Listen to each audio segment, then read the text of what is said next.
ये आकाशवाणी रायपुर है। प्रादेशिक समाचार बुलेटिन के साथ मैं शुभ्रा भट्टाचार्य।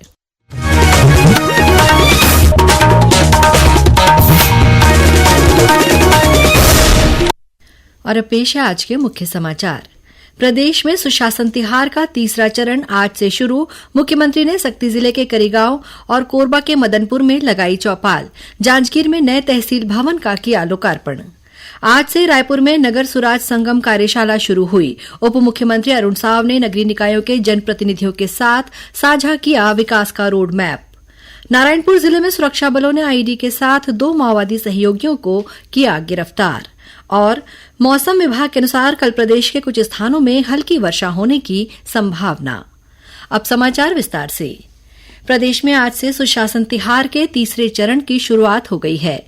सुशासन तिहार के तीसरे चरण के अंतर्गत मुख्यमंत्री विष्णुदेव साय ने आज सक्ती जिले के करीगांव पहुंचकर चौपाल लगाई और ग्रामीणों से संवाद किया।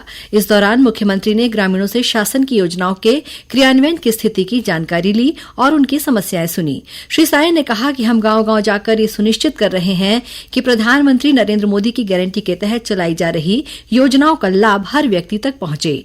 मुख्यमंत्री ने कहा कि प्रशासनिक व्यवस्था तभी सफल मानी जाती है जब अंतिम व्यक्ति की बात सीधे शासन तक पहुंचे। ग्रामीणों की मांग पर मुख्यमंत्री ने करीगांव में नया पंचायत भवन बनाने, सप्ताह में एक दिन यहां पटवारी कार्यालय का संचालन करने और गांव में स्थित नोनी मैया देवी मंदिर का सौंदर्यीकरण कराने की घोषणा की। मुख्यमंत्री कोरबा जिले के मदनपुर पहुंचे। यहां समाधान शिविर को संबोधित करते हुए मुख्यमंत्री ने कहा कि सुशासन तिहार का उद्देश्य ये सुनिश्चित करना है कि शासन की योजनाओं का लाभ समाज के अंतिम व्यक्ति तक पहुंचे। आज से पूरा मई भर समाधान शिविर लगेगा और आज हम पहला समाधान शिविर में यहाँ पर आए हैं। कोरबा जिले में एक तो सरकार जनता के बीच में जा रही है और जो हम लोग 1.5 साल में जो योजना लागू किए हैं प्रदेश में, वो योजना कहाँ तक जनता तक पहुँचवा रही है उसको भी हम लोग देखने का काम कर रहे हैं और औचक निरीक्षण भी कर रहे हैं। वहीं सुशासन तिहार के तहत मुख्यमंत्री ने जांजगीर में नए तहसील कार्यालय भवन का लोकार्पण किया। उन्होंने बताया कि इस भवन के बनने से क्षेत्र के 54 गांवों और 24 पटवारी हलकों के नागरिकों को राजस्व से जुड़ी सभी सेवाएं एक ही परिसर में उपलब्ध होंगी। प्रदेश के नगरीय निकायों के जनप्रतिनिधियों के लिए आज से राजधानी रायपुर में 2 दिवसीय कार्यशाला शुरू हुई। नगर सुराज संगम नाम के इस कार्यक्रम का उद्देश्य अगले 5 वर्षों की कार्ययोजना बनाने पर चर्चा करना है। साथ ही जनप्रतिनिधियों को नगरीय प्रशासन विभाग और सूडा की योजनाओं के बारे में जानकारी देना है। कार्यशाला के पहले दिन आज उप मुख्यमंत्री और नगरीय प्रशासन विकास मंत्री अरुण साव ने स्वयं प्रशिक्षण की कमान संभाली। उन्होंने पावर प्वाइंट प्रेजेंटेशन के माध्यम से शहरों के विकास का रोड मैप विभिन्न नगर निगमों के महापौरों, सभापतियों, एमआईसी सदस्यों, आयुक्तों और वरिष्ठ अभियंताओं के साथ साझा किया। श्री साव ने इस दौरान अटल विश्वास पत्र के प्रमुख बिंदुओं, नगरीय निकायों की चुनौतियों, नागरिकों की अपेक्षाएं और निर्वाचित जनप्रतिनिधियों की जिम्मेदारियों के साथ ही संग्रहण तथा शहरी विकास योजना के विभिन्न आयामों पर विस्तार से चर्चा की। भारत निर्वाचन आयोग ने मतदाता सूचियों की सटीकता में सुधार लाने और मतदान प्रक्रिया को नागरिकों के लिए अधिक सुविधाजनक बनाने के उद्देश्य से नई पहल शुरू की है। आयोग अब मृत्यु पंजीकरण संबंधी आंकड़े भारत के महापंजीयक से सीधे इलेक्ट्रॉनिक रूप में प्राप्त करेगा। इससे यह सुनिश्चित हो सकेगा कि मतदाता पंजीकरण अधिकारियों को पंजीकृत मौतों के बारे में समय पर सूचना मिल सके। इससे बूथ स्तर के अधिकारियों, बीएलओ को भी क्षेत्रीय दौरों के जरिए सूचना की पुनः जांच करने में सुविधा होगी और उन्हें फॉर्म 7 के अंतर्गत औपचारिक अनुरोध का इंतजार नहीं करना होगा। मतदाता सूचना पर्चियों को अधिक मतदाता अनुकूल बनाने के लिए आयोग ने उनके डिजाइन को संशोधित करने का निर्णय लिया है। मतदाता की क्रम संख्या और भाग संख्या अब अधिक प्रमुखता से प्रदर्शित की जाएगी, जिसमें फॉन्ट का आकार बढ़ाया जाएगा। इससे मतदाताओं के लिए अपने मतदान केंद्र की पहचान करना और मतदान अधिकारियों के लिए मतदाता सूची में उनके नामों को कुशलतापूर्वक खोजना आसान हो जाएगा।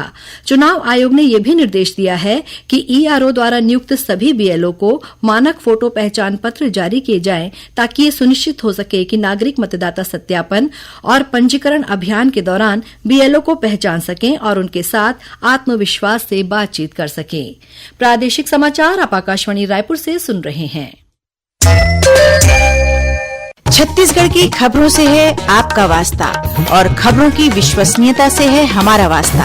आकाशवाणी समाचार रायपुर के प्रादेशिक समाचार बुलेटिन के साथ ही हमारे समसामयिक कार्यक्रम आप रेडियो के अलावा अपने मोबाइल पर भी सुन सकते हैं। आकाशवाणी समाचार फेसबुक, ट्विटर और यूट्यूब पर भी उपलब्ध है। हमारा Facebook page Chhattisgarh news on AIR, Twitter handle CGAIR news और हमारा यूट्यूब चैनल है छत्तीसगढ़ AIR न्यूज। तो अब रेडियो के साथ ही आपके मोबाइल के जरिए भी हम पहुंच रहे हैं आप तक। छत्तीसगढ़ की हर खबर के लिए सुनते रहिए आकाशवाणी समाचार।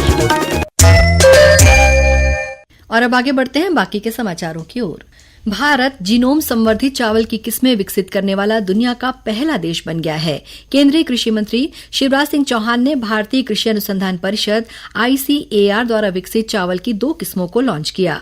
नई दिल्ली में आयोजित कार्यक्रम में श्री चौहान ने कहा कि शोध प्रधानमंत्री नरेंद्र मोदी के विकसित भारत के संकल्प में मील का पत्थर साबित होगा। इन किस्मों को छत्तीसगढ़ सहित आंध्र प्रदेश, बिहार, उत्तर प्रदेश, तेलंगाना, कर्नाटक, तमिलनाडु, महाराष्ट्र, पश्चिम बंगाल और मध्य प्रदेश के लिए विकसित किया गया है। धान की पहली किस्म DRR धन 100 कमला है, जो सांबा माहेश्वरी किस्म से बनाई गई है। ये किस्म 15 से 20 दिन पहले पक जाती है और 25% ज्यादा उपज देती है। वहीं दूसरी किस्म का नाम पूसा DST-1 है, जो खारी मिट्टी में भी अच्छी उपज देती है और ऐसी स्थिति में 30% ज्यादा उत्पादन करती है। नारायणपुर जिले में सुरक्षा बलों ने आईडी लगाने के आरोप में 2 माओवादी समर्थकों को गिरफ्तार किया है। मिली जानकारी के अनुसार कड़ेमेटा शिविर से डिस्ट्रिक्ट रिजर्व गार्ड DRG और जिला पुलिस बल की संयुक्त टीम सर्चिंग पर निकली थी। इस दौरान छोटे बुरगुम गांव के पास जंगल में रोड के किनारे एक कुकर IED बरामद किया गया। मौके पर पुलिस ने 2 संदिग्धों को घेराबंदी कर पकड़ा। आरोपियों की पहचान तुशवाल निवासी सुखमन और बुधराम कुर्राम के रूप में हुई है। बाद में बम निरोधक दस्ते ने इस IED को नष्ट कर दिया। एंटी करप्शन ब्यूरो ACB ने रायगढ़ जिला शिक्षा अधिकारी कार्यालय में पदस्थ एक क्लर्क को रिश्वत लेते रंगे हाथों गिरफ्तार किया है। मिली जानकारी के अनुसार संविदा पर भर्ती एक चपरासी के वेतन के मामले में बिलासपुर उच्च न्यायालय ने आदेश पारित किया था। आरोप है कि MF फारूकी नाम का ये क्लर्क हाईकोर्ट के आदेश के बावजूद बिना रिश्वत के वेतन देने को तैयार नहीं था। इस बात की शिकायत संबंधित चपरासी ने ACB से की। इसके बाद आज ACB ने जाल बिछाया और आरोपी क्लर्क को 15,000 रुपए की रिश्वत लेते रंगे हाथों गिरफ्तार कर लिया।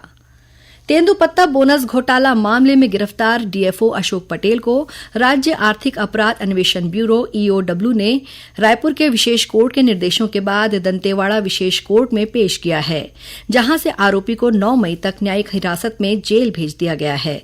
इससे पहले EOW ने आरोपी DFO को रायपुर कोर्ट में पेश कर रिमांड पर लिया था, लेकिन बाद में रायपुर विशेष कोर्ट ने आरोपी को दंतेवाड़ा न्यायालय में पेश करने के निर्देश दिए। भारतीय रेलवे द्वारा देश के सभी स्टेशनों पर नए डिजाइन की डिजिटल क्लॉक बनाने के लिए राष्ट्रीय प्रतियोगिता का आयोजन किया जा रहा है। इसके लिए पेशेवर, कॉलेज और स्कूली छात्र छात्राओं के लिए 3 अलग अलग श्रेणियां बनाई गई हैं। तीनों श्रेणियों को मिलाकर भारतीय रेल में उपयोग के लिए चयनित डिजाइन बनाने वाले किसी एक विजेता को 5 लाख रुपए का प्रथम पुरस्कार दिया जाएगा। तीनों श्रेणियों में 50-50 हजार रुपए के 5-5 सांत्वना पुरस्कार भी दिए जाएंगे। इस प्रतियोगिता के तहत आज से 31 मई तक प्रतिभागियों को डिजिटल घड़ी का डिजाइन ऑनलाइन जमा करना है। और अब पेश है मौसम का हाल। मौसम विभाग ने अगले 24 घंटों के दौरान नारायणपुर, कोंडागांव, कांकेर, धमतरी, कोरबा, सरगुजा सहित प्रदेश के 13 जिलों में अंधड़ चलने के साथ आकाशीय बिजली गिरने की आशंका जताई है। वहीं बीजापुर, बस्तर, राजनांदगांव, बिलासपुर, दुर्ग और कबीरधाम सहित 20 जिलों में भी मेघ गर्जन के साथ तेज हवा चलने के आसार हैं। मौसम विभाग के अनुसार एक उत्तर दक्षिण द्रोणिका दक्षिण पूर्व मध्य प्रदेश से उत्तरी कर्नाटक तक बनी हुई है। इसके असर से कल प्रदेश में 1-2 स्थानों पर हल्की वर्षा होने अथवा गरज चमक के साथ छींटे पड़ने की संभावना है। मौसम विभाग ने कल से प्रदेश के अधिकतम तापमान में बढ़ोतरी होने की संभावना भी जताई है। और अब कुछ समाचार संक्षेप में। जशपुर जिले के कांसाबेल में पुलिस ने यूनिसेफ के सहयोग से आपकी पुलिस आपके द्वार कार्यक्रम का आयोजन किया। इस कार्यक्रम की मुख्य अतिथि मुख्यमंत्री की धर्मपत्नी कौशल्या साय थीं। मुंगेली में कलेक्टर ने जिला कलेक्टोरेट में प्रत्येक मंगलवार को आयोजित होने वाला जनदर्शन कार्यक्रम आगामी आदेश तक के लिए अस्थायी रूप से स्थगित कर दिया है। जगदलपुर के जिला रोजगार और स्वरोजगार मार्गदर्शन केंद्र में परसों 7 मई को सुबह 11 बजे से प्लेसमेंट कैंप का आयोजन किया जाएगा। और राष्ट्रीय विचार मंच द्वारा एक राष्ट्र एक चुनाव विषय पर कल रायपुर पश्चिम विधानसभा क्षेत्र में विचार संगोष्ठी का आयोजन किया गया। इसमें मुख्य वक्ता के रूप में राजनांदगांव सांसद संतोष पांडे, विधायक राजेश मूणत और रायपुर महापौर मीनल चौबे शामिल हुईं। अंत में मुख्य समाचार एक बार फिर। प्रदेश में सुशासन तिहार का तीसरा चरण आज से शुरू। मुख्यमंत्री ने सक्ती जिले के करीगांव और कोरबा के मदनपुर में लगाई चौपाल। जांजगीर में नए तहसील भवन का किया लोकार्पण। आज से रायपुर में नगर सुराज संगम कार्यशाला शुरू हुई। उप मुख्यमंत्री अरुण साव ने नगरीय निकायों के जनप्रतिनिधियों के साथ साझा किया विकास का रोड मैप। नारायणपुर जिले में सुरक्षा बलों ने आईईडी के साथ 2 माओवादी सहयोगियों को किया गिरफ्तार। और मौसम विभाग के अनुसार कल प्रदेश के कुछ स्थानों में हल्की वर्षा होने की संभावना। इसी के साथ प्रादेशिक समाचार बुलेटिन समाप्त हुआ। नमस्कार।